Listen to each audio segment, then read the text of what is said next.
Good morning, all of you. Today we'll start the chapter Crop Production and Management.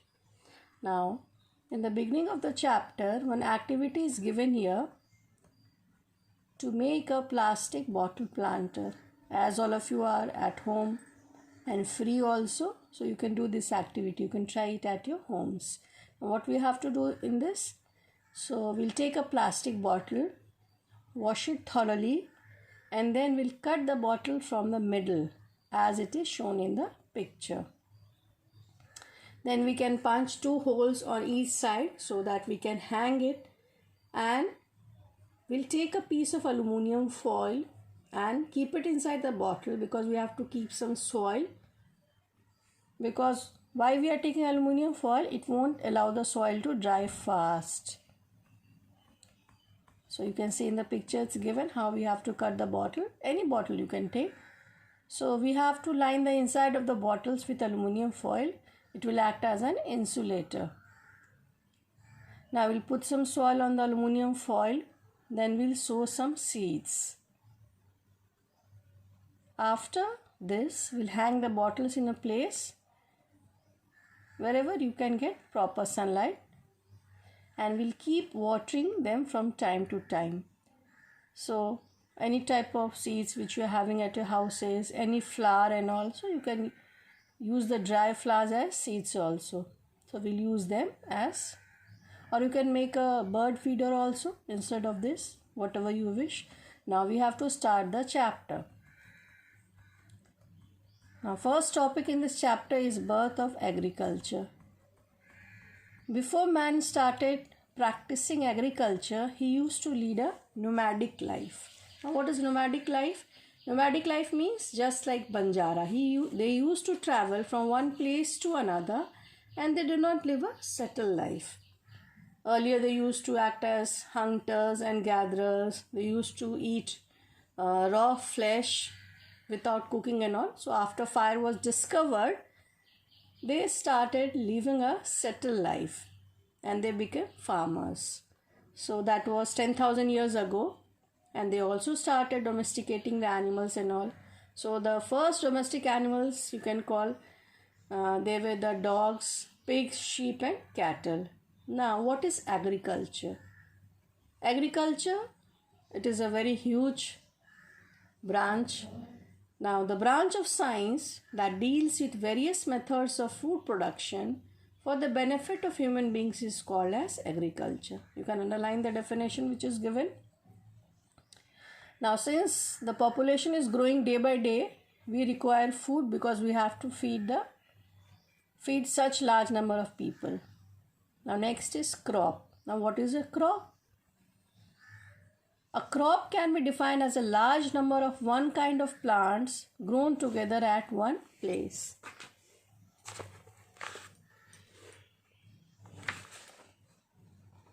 Or you can say it in other words also.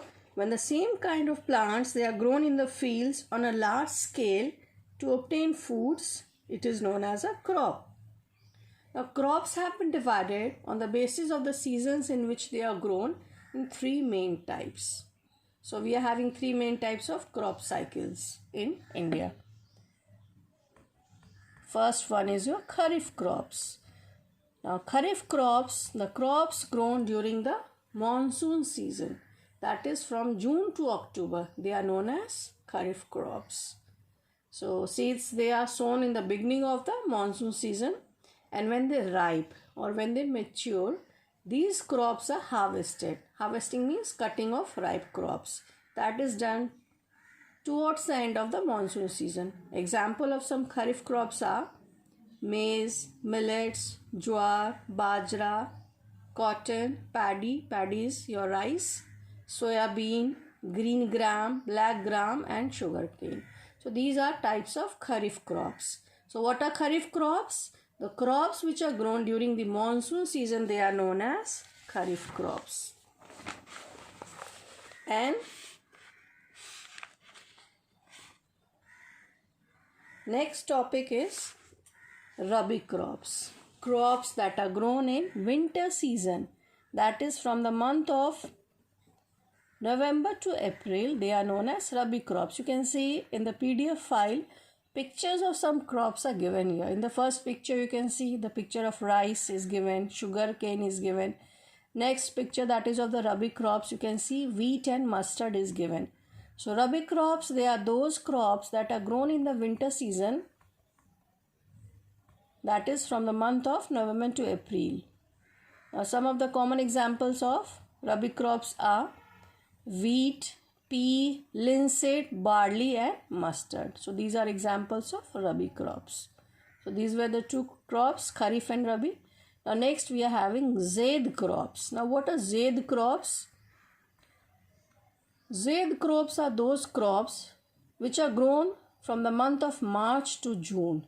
That is between the season of Rabi and Kharif crops. Common examples are watermelon, cucumber and muskmelon. Muskmelon, kharbuza is your muskmelon. So these are all example of Zaid crops. So what we have just read now, we have read the three main types of crops. That is Kharif crops. Kharif crops, they are grown during the monsoon season, and common examples we have just seen. Next is Rabi crops, they are grown in the winter season, and in between these two seasons we are having the Zaid crops.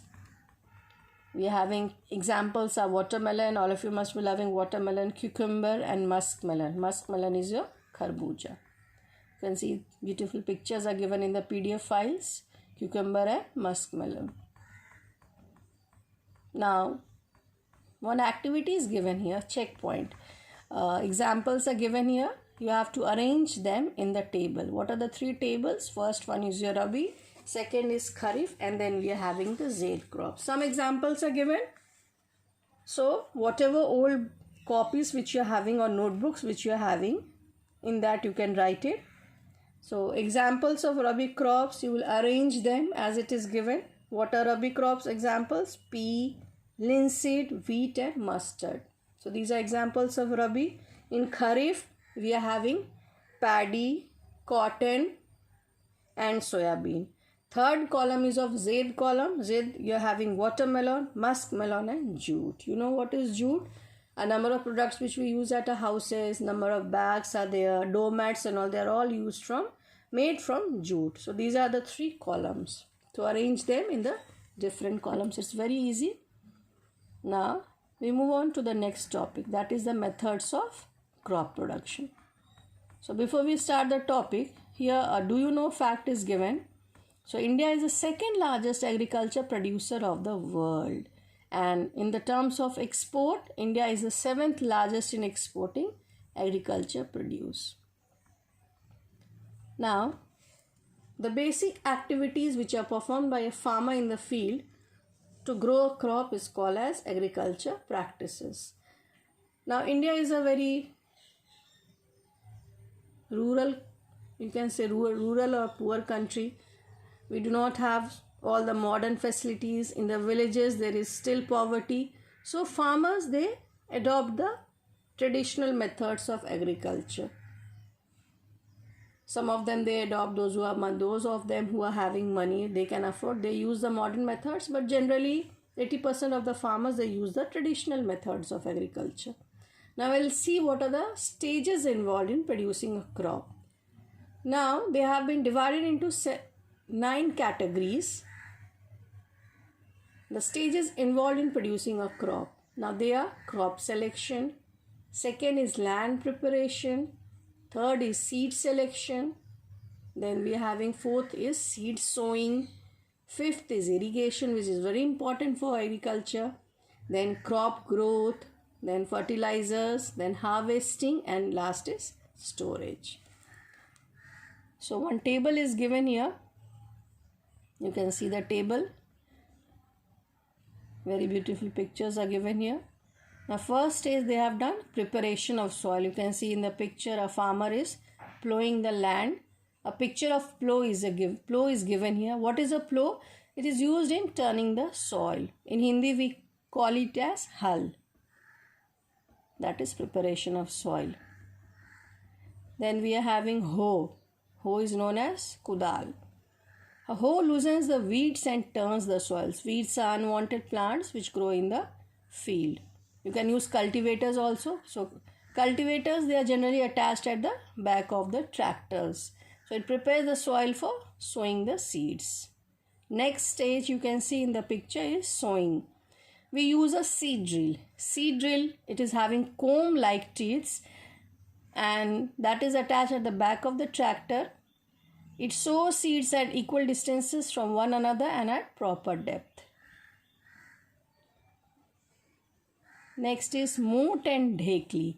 These are traditional methods of watering the fields.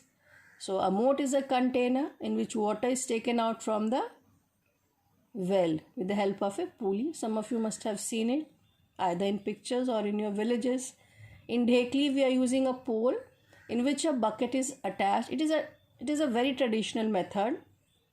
A heavy weight is attached there on the other side to obtain water from the wells. Or small canals are made in the fields and all. Now next is rahat. Now in rahat, an animal, generally a buffalo or an ox, is used to draw water from the well. You can see a very big wheel is there. Next is chain pump. You must have seen in pictures and all. In a chain pump, several buckets are attached to a long chain positions on a circular disc. So when this wheel rotates or the disc rotates, water is irrigated in the fields. These are very traditional methods of irrigating the fields. Now next next picture is of the pump. You can see water is drawn up with the help of motors. These motors are called as motor pumps. A small canal is made in the field so that water is given into the different fields. Now harvesting. For harvesting, number of implements we use.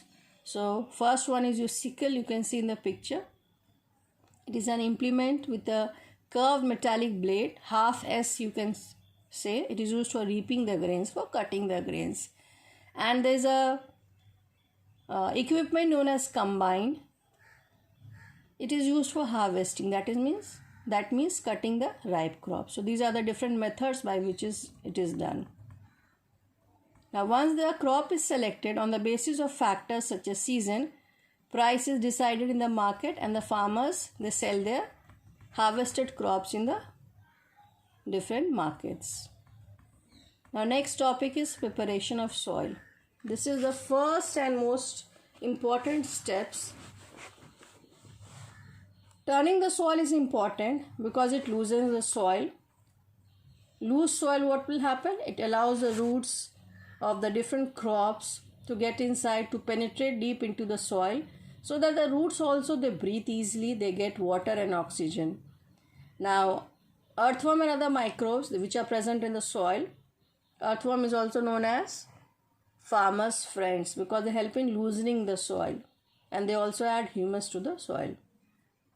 From where we get the humus? When the plants and animals, they die and decompose in the fields, that makes up the humus. And on that, a number of microbes, they act on them and they convert them into simple nutrients which are very beneficial to the plants. The process of loosening and turning of soil is called as plowing or tilling.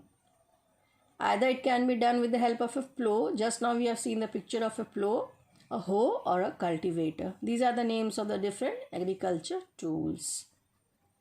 Now sometimes we can add water also or manure also to the soil. It depends on the demand of the soil or demand of the crop or the season. Next is seed selection and sowing. After the field has been prepared, most important step is selection of seeds. So the farmers, they buy the seeds from the shops and all. A number of government subsidized shops are there which give the seeds to the farmers at proper rates. So after the soil has been prepared, healthy seeds are selected and they are dispersed. Dispersed means scattered in the field.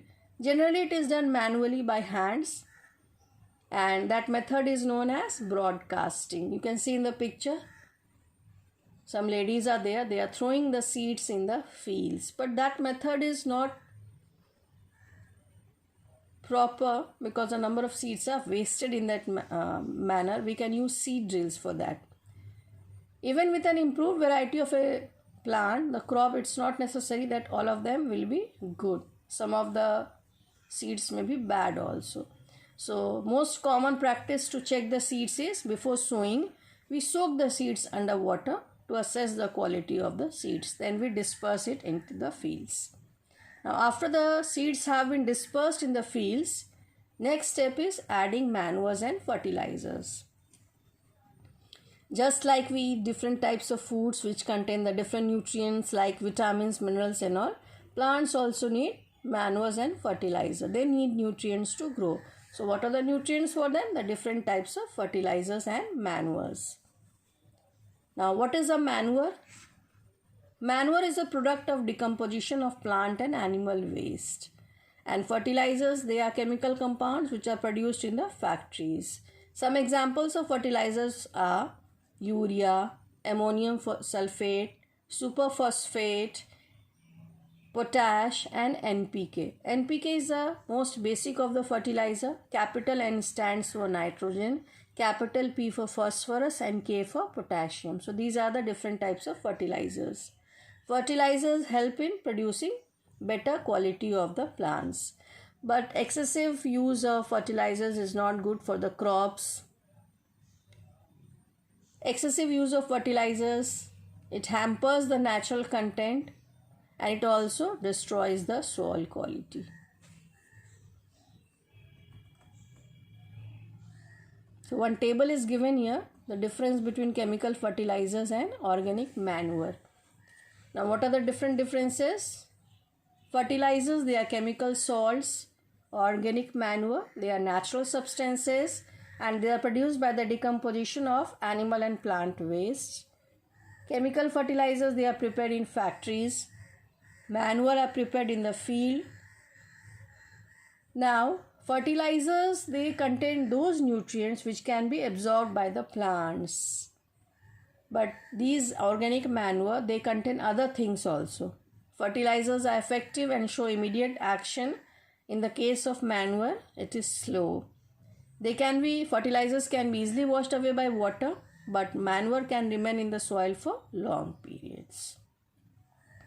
So for today's class, till here